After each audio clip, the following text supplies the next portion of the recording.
الحمد لله الذي هدانا لهذا وما كنا لنهتدي لولا أن هدانا الله. اللهم صل على محمد كلما ذكره الذاكرون وصل على محمد كلما غفل عن ذكره الغافلون. أما بعد، أعوذ بالله من الشيطان الرجيم. بسم الله الرحمن الرحيم. إن الذين قالوا ربنا الله ثم استقاموا تتنزل عليهم الملائكة. وقال تعالى: تكاد السماوات يتفطرن منه وتنشق الأرض وتخر الجبال هدا أن دعوا للرحمن ولدا. وقال تعالى: يا أيها الذين آمنوا ادخلوا في السلم كافة. صدق اللہ العظیم. میرے قابل احترام بزرگوں، اس کائنات میں سب سے بڑی نعمت وہ اللہ کو ایسے مان لینا ہے جیسے کہ اللہ نے اپنا تعارف کروایا ہے. ایمان سے بڑی کوئی دولت نہیں ہے. اللہ جل جلالہ عمن والہ نے پیدائش کے بعد بغیر کسی محنت اور قربانی کے کتنا کرم کیا کہ والدہ نے کہہ دیا کہ بیٹا ہمارے پیدا کرنے والے اللہ ہیں. والد نے کہہ دیا کہ ہمارے پیدا کرنے والے اللہ ہیں. کروڑوں سائنسدان گزر گئے، لاکھوں انٹلیکچوئلز گزر گئے، بڑے بڑے تھنکرز گزر گئے، ستاروں کی دنیا کو کھوج لیا، چاند کی سیر کر لی، مختلف ستاروں کو دریافت کر لیا، زمین کی تہ میں چلے گئے، انسانی جسم کے اندر کے رازوں کو دریافت کر لیا، لیکن اس دنیا کے بنانے والے اللہ کو نہیں پہچانا.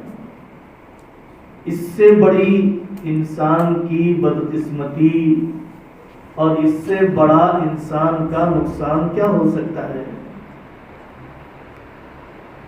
دنیا میں بد جانور کو بد جانور سمجھا جاتا ہے، کتے کو برا جانور سمجھا جاتا ہے، کسی قوم کے نزدیک کوئی اور جانور برا سمجھا جاتا ہے.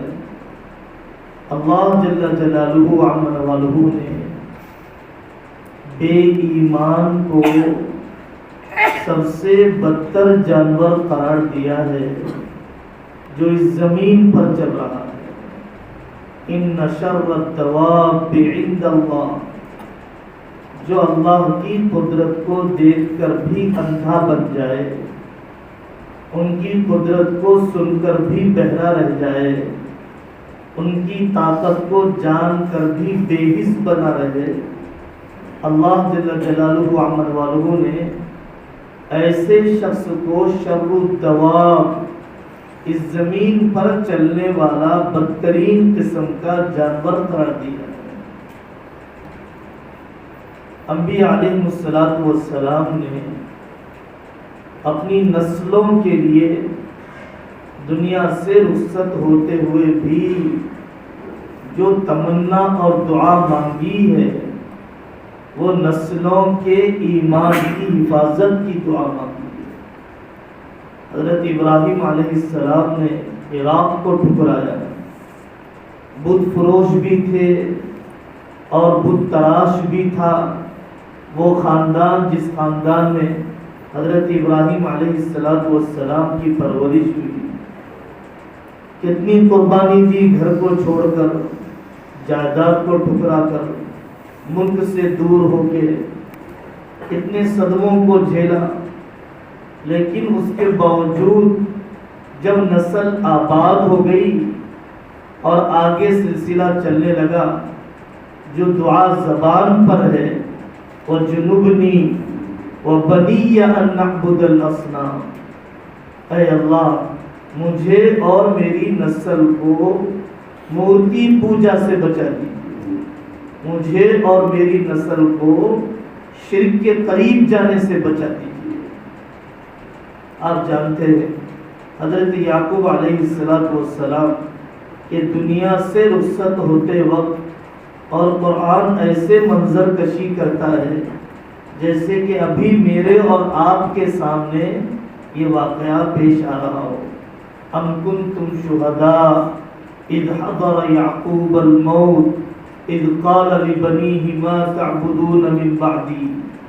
خود بھی نبی ہے، بیٹا بھی نبی ہے، دادا بھی نبی ہے، پردادا بھی نبی ہے۔ حضرت یوسف بن یعقوب بن اسحاق بن ابراہیم علیہم السلام کیسی پرورش کی ہوگی، گھروں کے در و دیوار سے اللہ اللہ کی آواز آتی ہوگی، کتنا پاکیزہ لقمہ کھلایا ہوگا، اولاد کتنی نورانی ماحول میں رہتی ہوگی، لیکن اس کے باوجود بھی حضرت یعقوب علیہ السلام کو مرتے وقت جو غم کھائے جا رہا ہے، شہریت کا غم نہیں کھایا جا رہا ہے، ذاتی جائیداد کا غم نہیں ستا رہا ہے، ان کے روزگار اور روٹی کی فکر میں نہیں تڑپ رہے ہیں۔ مرتے وقت جو عہد و پیمان لے رہے ہیں وہ یہ ہے کہ بچوں ایمان پر مرنا ہے، کسی حال میں اس پر سودا نہیں ہونے دینا ہے۔ قرآن کریم کی کتنی سخت آیت ہے، تکاد السماوات یتفطرن منہ وتنشق الارض وتخر الجبال ہدا۔ قریب ہے کہ آسمان پھٹ جائے، زمین کھل جائے، پہاڑ گر جائے، کہ لوگوں نے اللہ کی اولاد ٹھہرا دی ہے، ان دعوا للرحمن ولدا، اللہ کے ساتھ شریک کر دیا گیا، اللہ کے لیے انسان کو بیٹا قرار دے دیا گیا۔ کفر کتنی بڑی حماقت ہے، شرک آدمی کو کتنا بڑا غلام بناتے چلے جاتا ہے۔ ایک آدمی ہے جو چاند دیکھ کر یاد رکھتا ہے اس کے بنانے والے کو، اور چاند کے سلسلے میں سوچتا ہے کہ یہ میرا خادم ہے، یہ میری خدمت کے لیے اللہ تعالیٰ نے اسے بنایا ہے۔ اس کو وہ مسخر کرنے کی کوشش کرتا ہے جب وہ اس کو مقدس نہیں سمجھتا ہے۔ سائنسی تحقیق کے لیے ضروری ہے کہ آدمی جس کو مقدس سمجھے گا اس کو کبھی مسخر کرنے کی کوشش نہیں کرے گا، جس کو وہ خدا بنائے گا تو اس کے اندر جانے، اس کی تہ میں پہنچنے، اس کے بارے میں ریسرچ کرنے کی ہمت نہیں کر سکے گا۔ یہ اسلام کی خصوصیت ہے۔ یورپ کے لوگ آسمانوں کے بارے میں، سورج اور چاند کے بارے میں تحقیق اور ریسرچ کرنے پر سائنسدانوں کو سولی پر چڑھاتے تھے۔ ڈارک جنریشن کا زمانہ، اور اس ملک میں ہمت نہیں تھی کہ گائے کے بارے میں تحقیق کریں، درختوں کے بارے میں ریسرچ کریں۔ جن چیزوں کو آدمی نے خدا بنا لیا ہے ان کے بارے میں سوچ بھی نہیں سکتا ہے کہ وہ اس کو خادم سمجھ کر اس کے بارے میں کوئی تحقیق کرے، اس کو قابو میں لانے کی کوشش کرے، اس کو استعمال کرنے کی فکر کرے۔ ایمان آدمی کو چیزوں کی غلامی سے نکالتا ہے۔ ایمان سوائے ایک رب کے کسی کی ذہنی غلامی کو قبول کرنے سے انسانوں کو روکتا ہے۔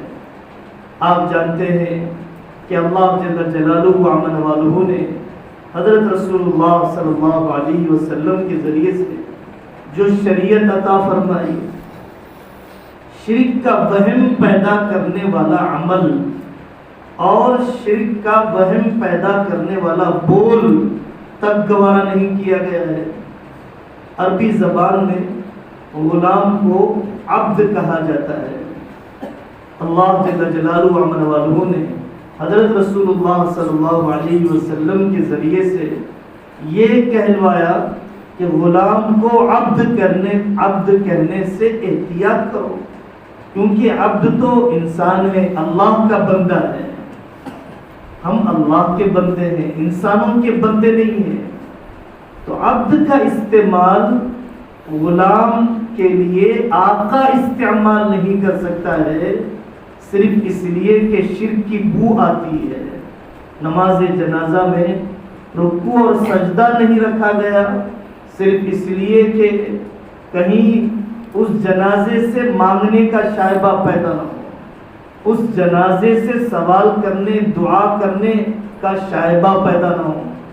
سورج کے نکلتے وقت، ڈوبتے وقت نماز پڑھنے کو زبردست قسم کا مکروہ اور ناپسندیدہ عمل قرار دیا گیا، کیونکہ سورج کے پوجا کرنے والے اور شیطان یہ دعویٰ کرتا ہے کہ لوگ میری عبادت کر رہے ہیں۔ کہاں کہاں سے شرک کی رگوں کو کاٹا گیا ہے۔ شرک اور کفر وہ مسئلہ ہے کہ جس کے بارے میں کوئی مفاہمت نہیں کی جا سکتی ہے۔ حضرت عمر رضی اللہ عنہ کعبۃ اللہ سے فرماتے ہیں، دو قسم کی روایتیں ہیں، ایک روایت میں آپ خود کعبے سے فرماتے ہیں، ایک روایت میں آپ حجر اسود سے فرماتے ہیں، میں جانتا ہوں تو چند پتھروں کا مجموعہ ہے، اگر ہم نے رسول اللہ صلی اللہ علیہ وسلم کو تیرا طواف کرتے ہوئے نہ دیکھا ہوتا تو میں نے ہرگز طواف نہ کیا ہوتا، تیری طرف مردوں کے لٹانے کا حکم نہ دیا ہوتا تو ہرگز ہم نے مردوں کو نہ لٹایا ہوتا۔ حجر اسود سے فرما رہے ہیں، میں اچھی طرح جانتا ہوں تو نہ نفع دینے والا ہے نہ نقصان دینے والا ہے۔ دیکھیے توحید کی بلندیاں دین اسلام میں حجر اسود سے فرما رہے ہیں۔ اگر رسول اللہ صلی اللہ علیہ وسلم کو میں نے بوسہ لیتے ہوئے نہ دیکھا ہوتا تو ہرگز میں نے بوسہ نہ لیا ہوتا۔ تجھ میں جو کچھ تعظیم آئی ہے وہ تعمیل کی وجہ سے آئی ہے، تیرے اندر کوئی ذاتی کوئی تعظیم نہیں ہے اگر میرے رب کا کوئی حکم نہ ہوتا۔ پیدائش ہوتی ہے، بچے کے کان میں سب سے پہلے جو آواز بلند کی جاتی ہے، قرآن کا کتنا سخت لب و لہجہ ہے، قُلْ يَا أَيُّهَا الْكَافِرُونَ، اے کافرو، سن لو اچھی طریقے سے کہ جن چیزوں کی تم عبادت کرتے ہو ان چیزوں کی عبادت میں نہیں کروں گا۔ کتنی مرتبہ تعبیر کو بدل کر دہرایا گیا ہے۔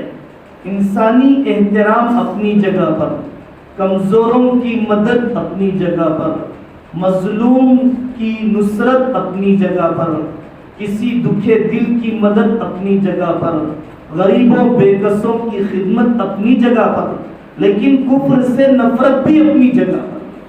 کفر سے نفرت کو متاثر نہیں کیا جائے گا۔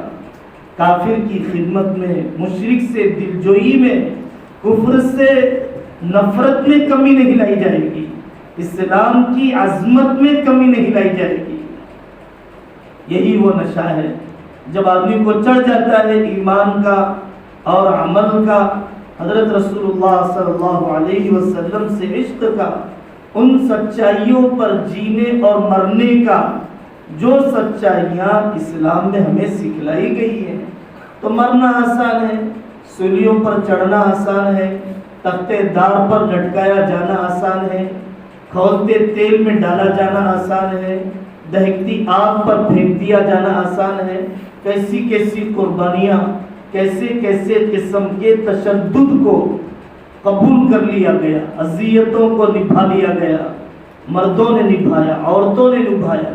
سوچیے حضرت بلال رضی اللہ عنہ کفار کے کہنے پر، شرک کی تلقین پر احد کا لفظ ہی کیوں دہراتے تھے؟ اللہ تعالیٰ کی اتنی صفات ہیں اور احد کے لفظ پر ہی کفار کی رگوں میں کیوں اتنا اشتعال آ جاتا تھا، کیوں طبیعت پر بوجھ، کیوں یہ احد کا کلمہ چبھتا تھا ان کی طبیعتوں پر؟ کیا حقیقت ہے جو احد کے لفظ میں کہی جا رہی ہے؟ ایک کے سوا کسی کے سامنے سجدہ، کسی کے سامنے عبادت، کسی کے سامنے رکوع، کسی کے لیے منتیں، اور کسی کے لیے نذرانے اور اس کو راضی کرنے والا کوئی کفریہ بول گوارا نہیں ہے۔ کیسی اللہ کی بندیاں گزری ہے۔ حضرت ام شریک دوسیہ رضی اللہ عنہا ایک بدمست اونٹ پر بٹھا دیا جاتا اور دھوپ میں چھوڑ دیا جاتا اور پھر وہ تڑپتے ہوئے مر جاتی، لیکن اس کے باوجود کفریہ بولنا گوارا نہیں تھا۔ حضرت سمیہ رضی اللہ عنہا، ابو جہل نے حضرت سمیہ رضی اللہ عنہا کے اگلی شرمگاہ پر نیزہ گھونپ دیا ہے اور بچوں سے آقا صلی اللہ علیہ وسلم نے 10 مرتبہ تسلی دی، جنت ٹھکانہ ہے تمہارا۔ آقا صلی اللہ علیہ وسلم نے جب موقع آیا ابو جہل کے قتل کا تو تسلی دی کہ تمہاری ماں کو قتل کرنے والا دنیا سے رخصت ہو گیا۔ حضرت زنیرہ رضی اللہ عنہا بینائی چلی گئی، باندھی ہے، کوئی آزاد قسم کی عورت نہیں ہے، باعزت سمجھی جانے والی نہیں ہے معاشرے میں۔ حضرت زنیرہ رضی اللہ عنہا بینائی چلی گئی، اے اللہ واپس کر دیجئے، ورنہ کفار یہ کہیں گے کہ ہماری مورتیوں کو نہیں مانتی تھی، اسی لیے اللہ نے تمہاری بینائی کو چھین لیا۔ اللہ تبارک و تعالیٰ نے اس دعا کی برکت سے ان کی بینائی کو واپس کر دیا۔ حضرت حوا انصاریہ رضی اللہ عنہا مسلمان ہو گئی اور شوہر مسلمان نہیں ہوا۔ حضرت حوا انصاریہ رضی اللہ عنہا چھپ چھپ کر نماز پڑھا کرتی تھی۔ شوہر اتنا انتہائی بدتمیز کہ سجدے کی حالت میں لات مار کے گرا دیا کرتا تھا۔ کیسی استقامت والی عورتیں ہیں، شرم آتی ہے کہ موافق حالات میں رہ کر بھی فرض نماز کی توفیق نہیں ہے۔ اور وہ کیسی بندیاں تھیں کہ اتنے پرتشدد حالات میں بھی، اتنے ناموافق حالات میں بھی تکلیف سڑک پر نہیں دی جا رہی ہے، حکومت سے نہیں دی جا رہی ہے، پارٹیوں کی طرف سے نہیں دی جا رہی ہے، شوہر کی طرف سے دی جا رہی ہے، باپ کی طرف سے دی جا رہی ہے، کبھی اولاد کی طرف سے دی جا رہی ہے، کبھی خاندان کی طرف سے دی جا رہی ہے، کبھی بیٹیوں سے محروم، کبھی شوہر سے محروم، کبھی جائیداد سے محروم، اور کبھی زنا پر مجبور۔ وَلَا تُكْرِهُ فَتَيَاتِكُمْ عَلَى الْبِغَاءِ۔ ان سب آیتوں کے اندر اشارات ہیں۔ اس وقت کا سب سے بڑا تقاضا یہی ہے کہ امت مسلمہ کو ایمان کی عظمت سمجھائی جائے، ایمان کی حقیقت سمجھائی جائے۔ ایسا نہیں ہو سکتا ہے کہ معمولی کسی مفاد کے لیے، اپنی جان بچانے کے لیے، تھوڑی سی جائیداد بچانے کے لیے اور اپنی روزی روٹی روزگار کا انتظام کرنے کے لیے ہم کفر بولنے پر راضی ہو جائیں۔ ایسا نہیں ہو سکتا ہے۔ دنیا کے صدمے جنت کے اندر دی جانے والی ایک ڈبکی دنیا کے سارے صدمے بھلا دے گی جب اللہ تبارک و تعالیٰ اس کو جنت میں داخل فرمائیں گے، اور کافر کو ملنے والی ساری راحتیں بھول جائے گا جب اسے جہنم کا ایک دھوکہ، ایک اسے جھونکا لگے گا آگ کا، وہاں کے عذابات کا، وہاں کی سختیوں کا۔ دوسری بات میرے بزرگوں، پورے اسلام میں داخل کا ہونا، یا ایھا الذین آمنوا ادخلوا فی السلم کافہ، ہم سب سے مطالبہ ہے، پورے مسلمانوں سے مطالبہ ہے۔ ہم میں سے ہر ایک جانتا ہے مکان خریدنے کے لیے جائیں، پورا بنا ہوا ہو، ایک حصہ بنا ہوا نہ ہو۔ کار خریدنے کے لیے جائیں، سارے پرزے ہوں، ایک ٹائر نہ ہو۔ اولاد پیدا ہو، پورا جسم ہو، ہاتھ نہ ہو، پورا جسم ہو، آنکھ نہ ہو۔ یہی نہیں بلکہ پورا جسم ہو، پھیپھڑوں میں کوئی کمزوری ہو، دل میں کوئی کمی ہو، آنکھ میں کوئی کمزوری ہو، سنوائی میں کوئی ضعف ہو، تو آدمی جسم کے عیب کو گوارا نہیں کرتا ہے، جسم کی کمزوری یا کمی کو پسند نہیں کرتا ہے۔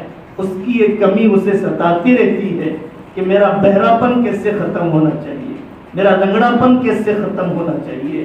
اسی طریقے سے اپنی دین کی کمی کا احساس ہمیں ستائے کہ میرے فرائض میں کیا کوتاہی ہے، میرے معاملات میں کیا حرام آ رہا ہے، میری معاشرت کیسی بکھری ہوئی ہے، میرے باطن کے اندر کتنی گندگیاں امراض خبیثہ کی ابل رہی ہیں۔ جیسے ایک آدمی کا پورا جسم صحیح ہو، صرف ایک ناخن اکھڑا ہوا ہو، پورا جسم صحیح ہو، کہیں بال اکھڑنے کی وجہ سے پھنسی آ چکی ہو، آدمی ڈاکٹر سے رجوع ہوتا ہے، نشتر لگواتا ہے۔ صرف ایک ناخن کا اکھڑ جانا اور ایک بال کا اکھڑ جانا، اس کو یہ کمی اور بیماری ستاتی ہے۔ ہمیں سوچنا چاہیے کہ بیوی کے ساتھ بدتمیزی، سسرالی دین کے اندر کوتاہی، قرض کے وقت پر ادا نہ کرنے کے سلسلے میں زیادتی جو ہماری زندگی میں پائی جا رہی ہے، تھوڑے اسلام پر تھوڑی مدد ہے، پورے اسلام پر پوری مدد۔ اللہ جل جلالہ عمن والہ نے پورے اسلام پر چلنے پہ اپنی مددوں کے نازل کرنے کا وعدہ کیا ہے۔ وَلَيَنْصُرَنَّ اللَّهُ مَن يَنْصُرُهُ۔ اس کے لیے علماء کی صحبتیں ہیں، اس کے لیے اللہ کے راستے کی محنتیں ہیں۔ آدمی قناعت کی کیفیت میں نہ چلے، ملازم ہے ملازمت میں خیانت کرتا ہے، مالک ہے مزدوروں کی تنخواہ وقت پر نہیں دیتا ہے، بیوی ہے اپنے شوہر سے بغاوت کرتی ہے، ماں ہے اپنی اولاد میں برابری نہیں کر رہی ہے، کاروباری ہے جھوٹ بولتا ہے، جھوٹی قسمیں کھاتا ہے، ہر سال عمرہ بھی کرتا ہے، حج کے لیے بھی 2-4 سال میں چلے جاتا ہے۔ اصل مسئلہ یہی ہے کہ پورے دین کو سیکھا جائے۔ ہمارا مسئلہ یہی ہے کہ عام طور پر دین کے ایک حصے پر قناعت اور دین کے کچھ حصے کو پورا دین سمجھ لینا، اس دھوکے نے پورے دین کے سیکھنے سے ہمیں روک دیا ہے۔ تیسری بات میرے بزرگوں، ساری دنیا کے اندر لاک ڈاؤن کے بعد، کورونا کے بعد جو جیسا جمود ختم ہونا چاہیے تھا، جیسا تعطل ختم ہونا چاہیے تھا، جیسی بے حسی ختم ہونا چاہیے تھا، جتنا اپنی موت اور قیامت کو یاد کر کے پہلے سے زیادہ محنت کرنی چاہیے تھی، پہلے سے زیادہ کوششیں کی جاتی کہ اللہ تبارک و تعالیٰ نے نئی زندگی عطا فرمائی ہے، لیکن بالعموم صورتحال یہ بن چکی ہے کہ پہلے سے زیادہ سونے کی مقدار، پہلے سے زیادہ غفلت کی سطح، پہلے سے زیادہ بدعملی اور بے عملی کی رفتار ہماری زندگیوں میں بڑھتی جا رہی ہے۔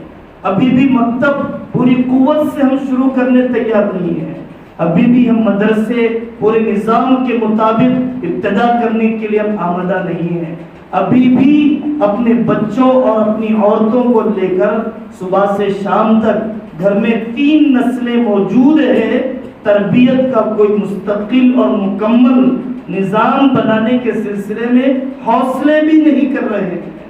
حالانکہ یہ موقع تھا کہ اب زیادہ رجوع کیا جاتا، پہلے سے زیادہ اس وقت کی قدر کی جاتی، حکومتوں کی بننے والی پالیسیاں اور حکومتوں کے بننے والے قانون بس اس پر تبصرے، اس کے تذکرے، اس کی شکایتیں، لیکن اس کی دفاع کی کوششیں، اس کے مقابلے کے اقدامات، اس سلسلے میں دیے جانے والی بڑوں کی طرف سے ہدایات، تعلیمی نیو ایجوکیشن پالیسی، جس ایجوکیشن پالیسی میں کفر پڑھایا جائے گا، سورج کی پوجا کروائی جائے گی، 700 سال کی مسلمانوں کی تاریخ کو حذف کر دیا گیا۔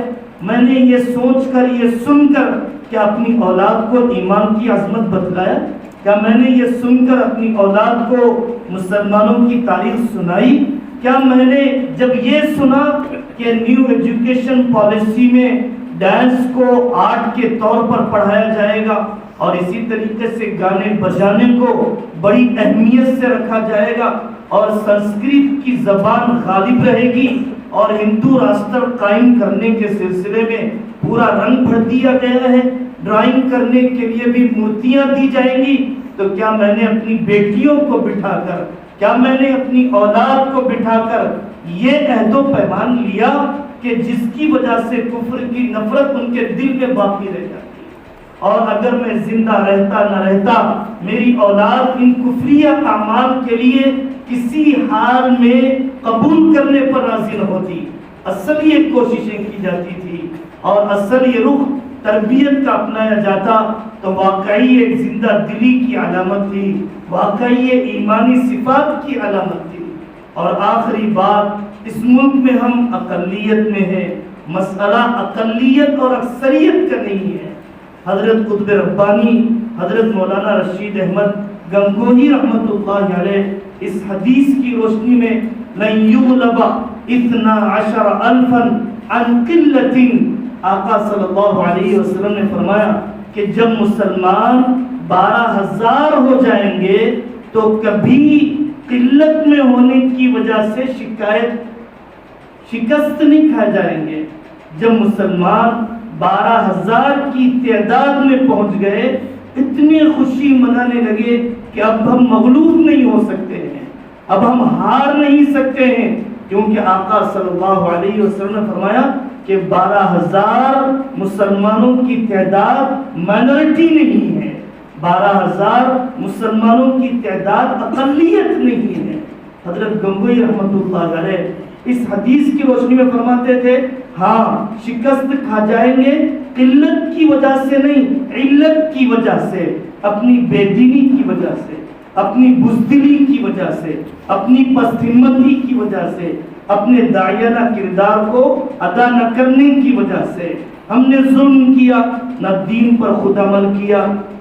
ایک مرتبہ حضرت شیخ الحدیث مولانا زکریا صاحب رحمۃ اللہ علیہ زندگیاں گزر گئی، اپنی نسلوں کو جھونک دیا، سالہ سال صدیوں سے اللہ نے جس نسل میں ولایت رکھی ہے، خدمت حدیث، خدمت قرآن، اکابر کی صحبتیں، ساری دنیا کے اندر فضائل اعمال اور سبو مریدین اور خلفاء کی تعداد، وہ اپنے خلیفہ اور اپنے شاگرد مولانا اسماعیل ڈار رحمت اللہ علیہ سے کہتے کہ چلیے مولی اسماعیل آج آقا صلی اللہ علیہ وسلم کے روزے پر سلام پڑھائیں۔ تیاری کر لیتے، نہا دھو لیتے، نیا جوڑا پہن لیتے، جب روزے اطہر کے قریب آتے تو طبیعت میں ایک دم تغیر آ جاتا، بے قرار ہو جاتے اور یہ فرماتے کہ جاؤ مولی اسماعیل آپ ہی سلام پڑھاؤ، مجھ سے ہمت نہیں بن پا رہی ہے۔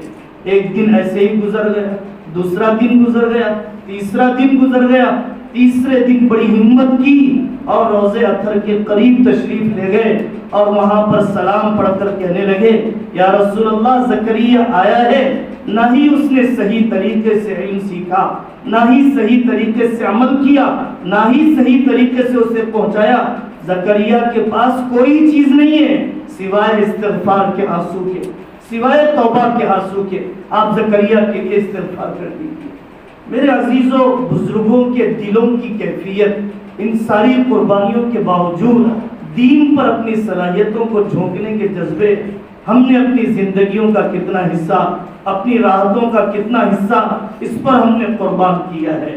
ان غیر مسلم بھائیوں کے ساتھ کتنا رواداری کا معاملہ، کتنا دعوت اسلام کو ان تک پہنچانے کا جذبہ، خود اپنی زندگیوں کو ایسا مثالی بنایا۔ حضرت مولانا عمر صاحب پالنپوری رحمۃ اللہ علیہ فرماتے تھے ہماری مثال اس شخص کی طرح ہے جو گھر کے دروازے پر کھڑا ہے، نہ ہی گھر میں داخل ہوتا ہے نہ دوسروں کو آنے کا موقع دیتا ہے۔